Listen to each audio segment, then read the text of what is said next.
बिस्मिल्लाहिर्रहमानिर्रहीम। अस्सलाम वालेकुम नाज़रीन, आप यूट्यूब चैनल देख रहे हैं। मैं इमरान खान हूँ। इंपॉर्टेंट खबरें हैं, लेकिन सबसे पहले मैंने आपको जो लास्ट वीलॉग में आखिरी चीज़ छोड़ी थी वो आपको बता दूँ, और वो थी आज़ाद कश्मीर के हवाले से कि वहाँ पे डेवलपमेंट क्या हो रही हैं। आज़ाद कश्मीर के लोगों को फ़तह नसीब हुई है और आज़ाद कश्मीर के लोग मुबारकबाद के मुस्तहिक हैं। मैं अहमद फरहाद साहब का ट्वीट इसलिए पढ़ के सुना रहा हूँ कि वो भी हमारे कश्मीरी भाई हैं और उन्होंने इसके ऊपर जो ट्वीट किया है वो बहुत इंपॉर्टेंट है। उन्होंने वो फैक्टर्स सारे बताए हैं जो अचीव किए हैं, जो सारे टारगेट अचीव किए हैं आज़ाद कश्मीर के शहरियों ने। उन्होंने नंबर 1 ये कहा कि मुजाहिरीन के सामने हुकूमत ने घुटने टेक दिए हैं। सदारती ऑर्डिनेंस की मनसूखी करते हुए काले कानून के तहत गिरफ्तार तमाम अफराद को रिहा करने का हुक्म दे दिया है। रहनुमाओं पर आज तक कायम की गई तमाम FIR खत्म। 40% प्रॉपर्टी टैक्स को कम करके 14% कर दिया गया है। बिजली के बिलों में भी फी यूनिट बड़ी कमी की मंजूरी दे दी गई है। तहरीक के दौरान बरतरफ सरकारी मुलाजमीन को बहाल करने का हुक्म दे दिया गया है। शोहदा के लवाहिकीन को नौकरियां दी जाएंगी और जख्मियों को 10 लाख फी कस दिए जाएंगे। इसके अलावा भी जो कुछ भी चार्टर ऑफ डिमांड के अंदर शामिल था उन मुतालबात की मंजूरी के लिए मुज़ाकरात होंगे और 6 माह के अंदर अंदर उन पर अमल दरामद किया जाएगा। ये जनाब नीचे इसका मुसवदा भी मौजूद है। 12 इसके पॉइंट्स हैं और जॉइंट अवामी एक्शन कमेटी 23 जनवरी 2025 की लॉन्ग मार्च कॉल वापस लेने का ऐलान करती है, क्योंकि एक बहुत बड़े लॉन्ग मार्च का भी इन्होंने ऐलान किया था और ये कहते फिर हम इस्लामाबाद आ रहे हैं, रोक सको तो रोक लो। और आज़ाद कश्मीर के शहरियों ने आज़ादी के लिए इकट्ठे होकर जिस लेवल की उन्होंने लड़ाई लड़ी है, इसकी माजी में कोई और मिसाल मिलती नहीं है। यहां पे मेरे पास एक और इंफॉर्मेशन है, वो मैं आपके साथ शेयर करता हूं कि एक्चुअली इन्होंने इसको अचीव कैसे किया। इस पे सोराब बरकत साहब, ज्यादती होगी मैं उनका नाम नहीं लूंगा, तो उन्होंने 4 बड़े बुनियादी नुकात की निशानदेही की है और यही नुकात हैं उनकी कामयाबी के। नंबर 1, अवाम ने एका कर दिया था, यानी एकदम तमाम शहर और हर दुकान बंद कर दी गई थी आज़ाद कश्मीर में। एका कर दिया था अवाम ने, उनके अंदर इत्तफाक था, इत्तेहाद था आज़ाद कश्मीर के लोगों में। नंबर 2, मुकम्मल पहिया जाम, सड़कें बंद कर दी गई, कोई गाड़ी नहीं चलने दी गई। 72 घंटे तक हर चीज को साकत कर दिया था। बल्कि मैं एक वीडियो देख रहा था, एक दूल्हा बेचारा पाकिस्तान से आज़ाद कश्मीर में दाखिल हो रहा था शादी के लिए, तो उस दूल्हे की गाड़ी को फिर मौके की नज़ाकत को देखते हुए या हालात को समझते हुए और उसकी मजबूरी को समझते हुए उसकी गाड़ी को मुजाहिरीन ने निकाला। उनका बहुत शुक्रिया। ये विजुअल देख के हमारे दिल को अच्छा लगा। और एम्बुलेंसों को वो निकालते थे, इमरजेंसी को वो निकालते थे। बाकी उन्होंने सारे 8 के 8 एंट्री पॉइंट हर जगह से अलग अलग बंद कर दिए थे। अवामी प्रेशर को हर घंटे बढ़ाया गया था और आपसी गुफ्तगू, आपसी इख्तलाफात वो सारे वो भूल गए थे। उन्होंने कहा जी आपसी इख्तलाफ अपनी जगह पे, बिजली का बिल हर दुकानदार को, हर घर वाले को देना पड़ता है, हम सबका मसला इकट्ठे हो जाओ। उन्होंने कहा जी टैक्स जो है ये सबके ऊपर लग जाएगा, इकट्ठे हो जाओ। ये जो कानून काला पास किया गया है ये सबके ऊपर लग जाएगा, इकट्ठे हो जाओ। और आज अगर एक पार्टी हुकूमत में है तो कल दूसरी होगी, और वैसे भी कोई पार्टी हुकूमत में नहीं है इस वक्त। ना वहाँ पे पीपल्स पार्टी की हुकूमत है, ना PMLN की हुकूमत है, ना PTI की हुकूमत है। वहाँ पे मुदाखलत के ज़रिए से एक ऐसा रजीम चेंज किया गया है जिसको कठपुतली रजीम कहते हैं। एक कठपुतली वज़ीर आज़म बिठाया गया है जिसके ज़रिए से आज़ाद कश्मीर को कंट्रोल करने की नाकाम कोशिश की जा रही है और वो कोशिश अभी तक तो कामयाब नहीं हुई। नाज़रीन, ये मैंने आपके सामने रख दिया जो आज़ाद कश्मीर में हुआ। आज़ाद कश्मीर के शहरी मुबारकबाद के मुस्तहिक हैं और उन्हें अपनी तहरीक में कामयाबी बहुत बहुत मुबारक हो। अब मैं आपको ये बताता हूँ कि ख़ास तौर पे ये जो अस्करी मसनूआत के हवाले से बाइकआउट की एक मुहिम चलाई और उसका एक इम्पैक्ट आ रहा था, उसके खिलाफ लोग खड़े होना शुरू हुए, तो आहिस्ता आहिस्ता बंदे लॉन्च हो रहे हैं। एक बंदा जो है उसको बार बार लॉन्च किया जाता है, शाहिद अफरीदी। और शाहिद अफरीदी साहब को एक दफ़ा फिर लॉन्च किया गया है। इनके जो चंद बयानात हैं वो मैं आपके सामने रख देता हूं, फिर मैं आपको बताता हूं कि एक्चुअली शाहिद अफरीदी साहब को कैसे लॉन्च किया जाता है। देखिए, एक चीज़ का और भी बाइकआउट करना होगा पाकिस्तानियों को। एक है एस्टेब्लिशमेंट की ऐनक। माजी में ये ऐनक हमने भी पहनी हुई थी, बहुत सारे हमारे और साथी हैं उन्होंने भी पहनी हुई थी। जब आदमी ये ऐनक पहन लेता ना फिर उसे कुछ नज़र नहीं आता, फिर आदमी को वही नज़र आता है जो एस्टेब्लिशमेंट की ऐनक आपको दिखाना चाहती है। माजी में ये ऐनकें सबको पहनाई गई है, पूरे पाकिस्तान ने पहनी हुई थी। तो हम सारे अपने इस जुर्म का एतराफ़ बारी बारी करते रहते हैं, पूरा पाकिस्तान ये करता है। ये ऐनक इमरान खान साहब ने भी पहनी थी, बाकी सब ने पहनी थी। लेकिन अच्छी बात यह है कि अवाम की आंखों का ऑपरेशन हो गया और बहुत सारी चीज़ें उनके लिए क्लियर हो गई। तो ये जो है ना एस्टेब्लिशमेंट की ऐनक पहन के जब देखते हैं तो फिर ऐसे ही नज़र आता है जैसे आजकल शाहिद अफरीदी को नज़र आ रहा है। मैं आपको दिखाता हूँ उनका स्टेटमेंट क्या है शाहिद अफरीदी साहब जनाब अली फरमा रहे हैं कि मेरी ख्वाहिश थी कि क्रिकेट खेलूं या आर्मी में जाऊं। इमरान खान को देखकर क्रिकेट शुरू की। इमरान खान नहीं होते तो क्रिकेटर नहीं बनता। याद रखिएगा कि शाहिद अफरीदी अपने हर कार्रवाई के अंदर पहले इमरान खान की तारीफ करते हैं, फिर पीठ में छुरा घोंपते हैं। अभी मैं आपको बताता हूं कि कैसे पीठ में छुरा घोंपा। इमरान खान साहब की जो ताकत है वो सोशल मीडिया है। सोशल मीडिया पर बदतमीजी और इखलाकियात से उतर कर बात होती है। लोग अपने आप को तालीम याफ्ता कहते हैं मगर बेचारों की तरबियत नहीं है। जनाब ये शाहिद अफरीदी का स्टेटमेंट है। फिर शाहिद अफरीदी ने एक और अटैक किया इमरान खान पे कि मुल्क चलाने की बात है, सारे बैठते हैं, मुल्क को लेकर चलते हैं। अगर आपकी नीयत है तो मुल्क को लेकर चलो। अगर मेरी नीयत यह है कि मैं तो बिल्कुल ठीक हूं, सामने वाला चोर है, डाकू है, ऐसा नहीं हो सकता। तो चोर और डाकू जो है बाकी पॉलिटिकल पार्टीज को इमरान खान कहते हैं। इमरान खान को कोई चोर और डाकू नहीं कहता। तो शाहिद अफरीदी ने एक बारीक वारदात इमरान खान के खिलाफ ये डाली। फिर एक और स्टेटमेंट देखें, अगर पीटीआई की हुकूमत चली गई थी तो उनको मजबूत अपोजिशन के तौर पर पार्लियामेंट में रहना चाहिए था। इमरान खान की टीम की सिलेक्शन बेहतर हो सकती थी। ये दो कीड़े मजीद निकाले शाहिद अफरीदी ने इमरान खान के अंदर। अब जरा मैं कुछ चीजें आपके सामने रख देता हूं शाहिद अफरीदी के हवाले से, बहुत जरूरी है। इनको रीलॉन्च किया गया एक मरतबा फिर और इनको मैदान में उतारा गया है। आज अगर आप गौर करें ना तो शाहिद अफरीदी साहब का जो तरीका वारदात है वो जरा मुख्तलिफ है। अगर आप इमरान खान की तारीफ करें और फिर पीठ में छुरा घोंपें तो फिर तो एक्सपोज करना बनता है ना। हाँ, अगर आप ये कहें कि मैं शहबाज शरीफ का साथी हूं या मौलाना फजलुर रहमान का साथी हूं या मैं एस्टेब्लिशमेंट का टाउट हूं या मैंने ये वाली साइड पक्की पक्की ले ली है और मैं इमरान खान को दुश्मन हूं, तो फिर तो आप इमरान खान पर तनकीद करें तो बात समझ आती है। यानी शाहिद अफरीदी साहब को जो ऐनक उन्होंने पहनी हुई है ना, इसके अंदर उनको जुल्म नजर नहीं आया। चादर और चार दीवारी का तगद्दुस पामाल हुआ वो नजर नहीं आया। मैं इमरान खान का फैन हूं, इमरान भाई कहते हैं हर जगह पे, मगर इमरान खान के गिरेबान में जब हाथ पड़ा वो शाहिद अफरीदी को नजर नहीं आया। इमरान खान का मैंडेट चोरी हुआ वो नजर नहीं आया। 26 नवंबर को डी चौक में जो पश्तूनों की लाशें पड़ी थी, बलोचों की लाशें पड़ी थी, पंजाब के शहरियों की, वो नजर नहीं आई। इस्लामाबाद में पश्तूनों के साथ गुज़िश्ता चंद दिनों से जो सलूक हो रहा है 26 के बाद से अब तक, जिस तरह पश्तूनों को रुसवा किया जा रहा है रंग और नस्ल की बुनियाद के ऊपर, वो जुल्म और जबर शाहिद अफरीदी को नजर नहीं आया। पंजाबी बोल उठे इस जुल्म के खिलाफ, मगर शाहिद अफरीदी ने इसके खिलाफ आवाज नहीं उठाई। लापता अफराद, जबरी गुमशुदगियां नजर नहीं आई।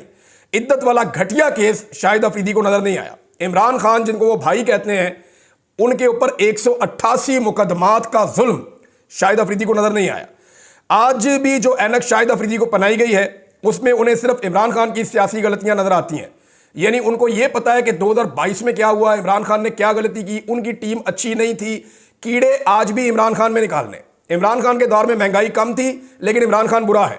आज महंगाई ज्यादा है लेकिन मौजूदा हुकूमत के खिलाफ एक लफ्ज अपने मुंह से नहीं निकालना। इमरान खान को भाई कहना है और इमरान खान की ही पीठ में छुरा घोंपना है। यह बार बार शाहिद अफरीदी ने किया है। इमरान खान की टीम में खराबियां नजर आ रही हैं, मौजूदा टीम में कोई खराबियां नजर नहीं आ रही। मजलूम के हक में जुल्म के खिलाफ खड़े होने की बजाय शाहिद अफरीदी साहब चुप रहते तो बेहतर था। लेकिन चुप रहना तो दूर की बात है, वो मजलूम के हक में खड़े होना भी दूर की बात है। वो मजलूम के किरदार में कीड़े निकालते हुए आपको हर दफा नजर आएंगे। शाहिद अफरीदी में, मोहसिन नकवी में, फैसल वाडा में, मुस्तफ़ा कमाल में कोई फर्क नहीं है। ये एक ही कबील के लोग हैं, सारे एक ही कबीले के लोग हैं और एक ही जगह से एनर्जी हासिल करते हैं, एक ही जगह से इनको इंफॉर्मेशन मिलती है और उसको ये फैलाते हैं। और ये बदतमीजी पता किसे समझते हैं? यानी बदतमीजी समझते हैं कि जो आदमी आवाज उठाए जुल्म के खिलाफ। मिसाल के तौर पे जुल्म करना बड़ी अच्छी तमीज है, लाशें गिराना बड़ी अच्छी तमीज है, औरतों को गिरफ्तार करना बड़ी अच्छी तमीज है, बच्चों पर तशद्दुद करना बड़ी अच्छी तमीज है, छोटे बच्चों को गिरफ्तार करना बड़ी अच्छी तमीज है, चादर और चार दीवारी का तकद्दुस पामाल करना और बार बार करना बड़ी अच्छी तमीज है, मैंडेट चोरी करना अवाम का बड़ी अच्छी तमीज है, इद्दत वाला केस जो है वो बड़ी अच्छी तमीज है, सिर्फ रंग और नस्ल की बुनियाद के ऊपर इस्लामाबाद में गिरफ्तारियां करना यह बड़ी अच्छी तमीज है, लोगों को नंगा करना तमीज वाला काम है, सहाफियों को जबरी तौर पर लापता करना यह तमीज वाला काम है, अदालतों पर कब्जा करना यह तमीज वाला काम है, एमएनएस को उठा लेना यह तमीज वाला काम है, केपी हाउस को तोड़ देना यह तमीज वाला काम है, कौमी असम्बली के अंदर अटैक करके अरकान असम्बली को उठा लेना यह तमीज वाला काम है। अगर यह सारी तमीज है ना और इसके खिलाफ बोलना बदतमीजी है, तो फिर पाकिस्तानियों को फख्र होना चाहिए कि हम पाकिस्तानी भाई बदतमीजी अच्छे हैं। शाहिद अफरीदी की नज़र में अगर ये बदतमीजी है तो फिर हम सारे पाकिस्तानी बदतमीज अच्छे हैं। शाहिद अफरीदी साहब जो है ना, ये लॉन्च होते हैं बार बार और ये अपनी मकबूलियत को नुकसान पहुंचाते हैं।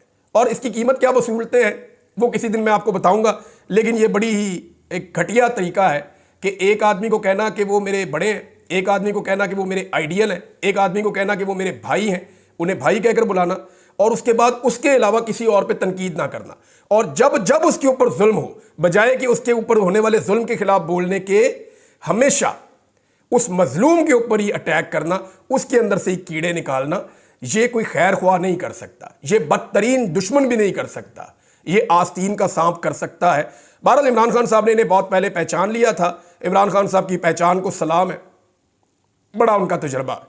नाज़रीन, बैरिस्टर गौर साहब ने एक स्टेटमेंट दिया है, और ये जो स्टेटमेंट है इससे मुझे इख्तलाफ इसलिए कि ज़ाती तौर पे मेरे पास इस हवाले से मालूमात मौजूद हैं। बैरिस्टर गौर ने झुटलाया है अलीमा खान साहब के एक बयान को। उन्होंने कहा कि अलीमा खान साहब ने दावा किया था ना कि 20 एक दिन में इमरान खान को छोड़ देना था, तो मैं आपको गारंटी करता हूं कि 24 नवंबर से पहले इमरान खान साहब को यह ऑफर दे दी गई थी, और इसको पाकिस्तान तहरीक इंसाफ के अंदर जो इंपॉर्टेंट लोग हैं वो जानते भी हैं, और ये बात पाकिस्तान से बाहर और पाकिस्तान के अंदर बड़े ख़ास लोग जानते हैं। और ये ऑफ़र डायरेक्टली बहुत ऊपर से आ रही थी, और ऑफ़र ये थी कि 15 दिसंबर से पहले इमरान खान साहब को रिहा कर दिया जाएगा, जैसी गारंटी चाहिए आप ले लें। लेकिन इमरान खान साहब को खैबर पख्तूनख्वा भिजवाया जाएगा, वो जहां जाएंगे वहीं पे रहेंगे, लेकिन वो अपना फ़ोन भी इस्तेमाल कर लेंगे, वो मुलाकातें भी खुलकर करेंगे, वो मुज़ाकरात का हिस्सा भी बन जाएंगे। मैंडेट जो है वो यही रहेगा। फिलहाल मिड टर्म इलेक्शन की बात हो सकती है, वो बाद में देखेंगे। फिलहाल कुछ रिस्ट्रिक्शन हैं, लेकिन इमरान खान साहब इलेक्शन लड़के कौमी असम्बली में आके अपोजिशन का रोल प्ले कर सकते हैं, ये भी कहा गया था। अब इसमें जो है वो अलीमा खान साहबा का स्टेटमेंट ठीक है, उनकी इंफॉर्मेशन ठीक है। बैरिस्टर गौर मेरे ख्याल में किसी मसलियत के तहत, या वो नहीं चाहते कि इस वक्त पता चले कि कोई मुज़ाकरात हो रहे हैं, या कोई मुज़ाकरात हो रहे थे, या कोई ऑफर्स आई थी। ये सारी चीज़ें बहुत सारे लोग बोल चुके हैं, अपने मुंह से बार बार कह चुके हैं कि हमें संजानी में बैठने का कहा गया, हमें यह कहा गया कि आप कॉल कैंसिल कर लें, बार बार मिन्नत की गई, बार बार रोका गया। तो ये सारी चीज़ें रिपोर्ट हो चुकी हैं। तो बैरिस्टर गौर ये जो है ना बात ठीक नहीं कर रहे। मेरे ख्याल में किसी मसलहत के तहत वो इस मामले को मजीद छुपाना चाहते हैं। मैंने नाज़रीन आपको एक और बात बताई थी कि कुछ डॉक्यूमेंट्रीज हैं जिनके ऊपर काम हो रहा है। एक डॉक्यूमेंट्री आई है, आप सबको वो देखनी चाहिए। अल जज़ीरा ने एक तफसीली डॉक्यूमेंट्री जारी की है कि पाकिस्तान में हुआ क्या, 8 फरवरी के इलेक्शन में क्या हुआ, उस 8 फरवरी के इलेक्शन के बाद सिनेरियो क्या बना, और वो जो सिनेरियो 8 फरवरी के इलेक्शन के बाद बना उसमें पाकिस्तानी मीडिया की क्या हालत हो गई, कि पाकिस्तानी मीडिया की क्रेडिबिलिटी बिल्कुल ख़त्म हो गई। ये भी उनकी डॉक्यूमेंट्री का हिस्सा है। फिर उन्होंने बताया कि पाकिस्तानी मीडिया की जगह सोशल मीडिया ने ले ली, और उन्होंने सर्वाइव किया, और उन्होंने अपनी क्रेडिबिलिटी पैदा की, और सोशल मीडिया के ऊपर अब मुकम्मल क्रैकडाउन और तैयारियां की जा रही हैं उनको पकड़ने की। फिर उन्होंने बताया कि एक्चुअली 24 नवंबर से लेकर 27 और 28 नवंबर की दरमियानी शब तक इस्लामाबाद में क्या हुआ और लॉन्ग मार्च वालों के साथ क्या हुआ, वो उन्होंने पूरा रिपोर्ट किया। एक तफसीली डॉक्यूमेंट्री अल जज़ीरा ने बनाई है, बड़ी इंपैक्टफुल डॉक्यूमेंट्री है। इस डॉक्यूमेंट्री को आप जरूर देखें। देखें, आलमी मीडिया इसके ऊपर काम कर रहा है, लोकल मीडिया के ऊपर बहुत दबाव है। किसी तरह 26 नवंबर को डाउन करो, खत्म करो। डी चौक में कोई सानिया नहीं हुआ, लाशों की बात करना बंद कर दो। और इसमें मैं आपको यह बताता हूं कि पाकिस्तान तहरीक इंसाफ की लीडरशिप इन्वॉल्व है। मैं साबित कर दूंगा आपको, मैं अभी आपको साबित कर दूंगा। फिर जिसने जो कहना है वो कर ले, जिसने मेरे पे केस करना है वो केस कर दे जाके। मैं आपको साबित कर दूंगा कि देखें, मैं कम से कम जो लोग वहां शहीद हुए ना वो गरीब लोग हैं। जो लोग वहां शहीद हुए ना वो पाकिस्तान के लिए निकले हुए थे। उनको यह कहा गया था कि तुम्हें एक बेहतर पाकिस्तान दिया जाएगा। वो खलूस नीयत के साथ आए थे, जिन्हें गोलियां लगी वो खलूस नीयत के साथ आए थे, जो शहीद हुए वो खलूस नीयत के साथ आए थे। उन लोगों के साथ जो हुआ, इस मामले के ऊपर कोई बोले या ना बोले, मैं बोलता ही रहूंगा। मैं इसके ऊपर किसी भी किस्म के कंप्रोमाइज को, चाहे वो कोई भी करे, मैं इसको एक्सपोज करूंगा। आज मैं आपको गारंटीड कह रहा हूं कि मैं इसके ऊपर चुप नहीं करूंगा। एक ही तरीका है चुप करवाने का, वो सारे जानते हैं। मैं अपना काम करता रहूंगा इस मामले पे। ये लहू बह गया, पाकिस्तानियों का खून है भाई, पाकिस्तानियों का खून बह गया है। मैंने साना मॉडल टाउन के ऊपर बिल्कुल कंप्रोमाइज नहीं किया था। मैं आखिरी वक्त तक उसके ऊपर आवाज उठाता रहा था, और अब भी मैं आवाज उठाऊंगा। मैं इस पे पीछे नहीं हटूंगा। अब मैं आपको ये बताता हूं कि इसको दबाने के लिए एक नई कार्रवाई की जा रही है। ये जो मदारस का मामला है ना, इसकी रजिस्ट्रेशन का मामला, ये 2019 में पाकिस्तान तहरीक इंसाफ ने मुआहिदा कर लिया था। ताहिर अशरफी उस वक्त इमरान खान साहब के साथ होते थे। वो मुआहिदे की तफसीलात भी मौजूद हैं।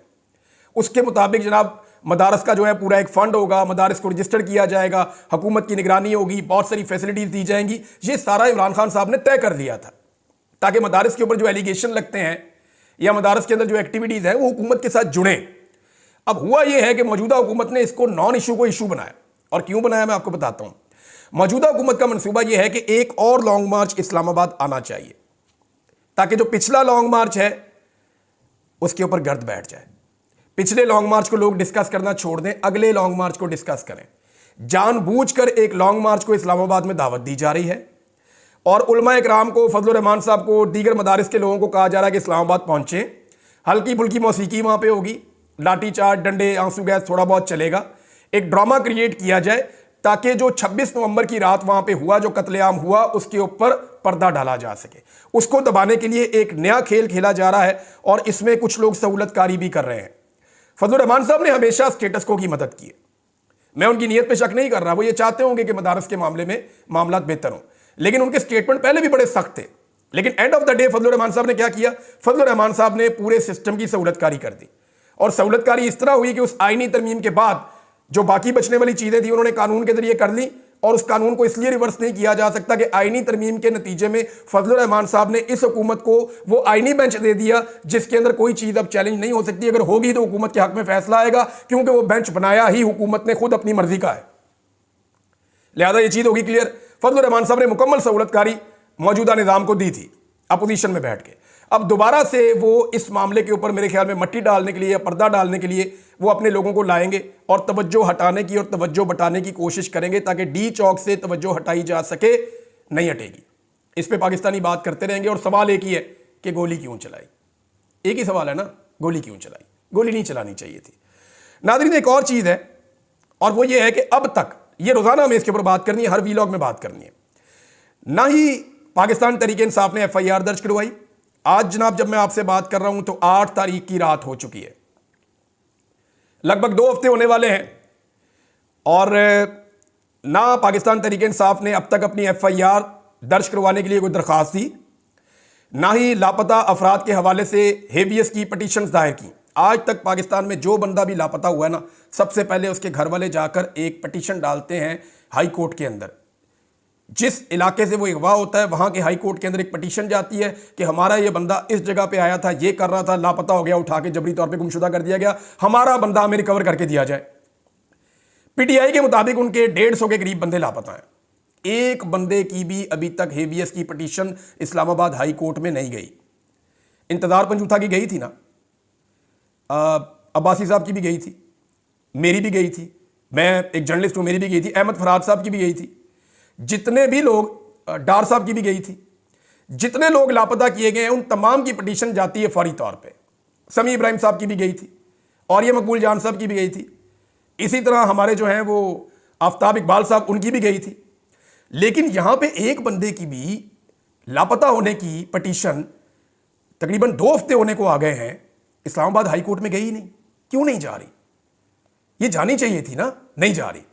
दूसरा यह है कि FIR अभी तक, यानी इतने दिन पाकिस्तान तहरीक इंसाफ वकीलों की पार्टी है, इतने वकील हैं इस पार्टी के अंदर के तबाही फिरी फिरी लंडा बाजार है वकीलों का, अभी तक एक FIR वो नहीं लिख सके कि जनाब उस दिन वकूआ क्या हुआ और FIR कैसे होनी चाहिए।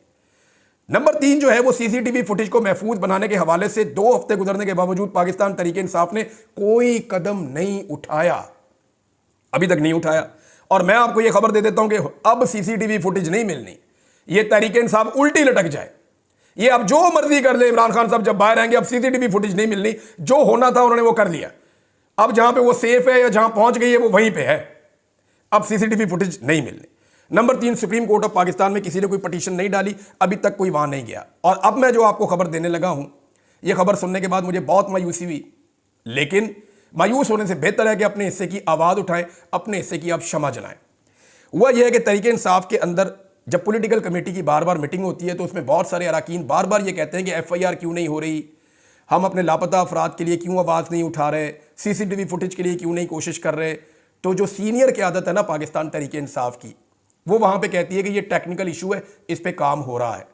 इस सीनियर क़यादत को मैं अगवा करवाऊँ ना, ये सीनियर क़यादत अगवा होना तो 2 घंटे के अंदर जाके पटिशन जमा हो जाएगी हाई कोर्ट के अंदर, 2 घंटे के अंदर पटिशन अभी आप बैरिस्टर गौर को उठा लें या किसी और को सीनियर को उठा लें, 2 घंटे के अंदर पिटीशन ना हो, इस्लामाबाद हाई कोर्ट में छुट्टी वाले दिन ये पहुंच जाएंगे, जाके पिटीशन दायर करेंगे, ये करवाएंगे। लेकिन वो गरीबों के बच्चे जो उठाए गए हैं 150, एक के ऊपर भी इन्होंने अभी तक पिटीशन दायर नहीं की। और इसमें जो है वो पिटीशन तो आएंगी और उनके ऊपर जो है वो अदालतें एक्शन भी लेंगी। वो कैसे होगा वो मैं आपको बाद में बताऊंगा। लेकिन अभी तक तरीके इंसाफ ने अगर ये कंप्रोमाइज है तो ये बहुत खौफनाक चीज़ है, ये बहुत खौफनाक चीज़ है। अब तक के लिए इतने, अपना ख्याल रखिएगा, अपने इस चैनल का भी। अल्लाह हाफ़िज़।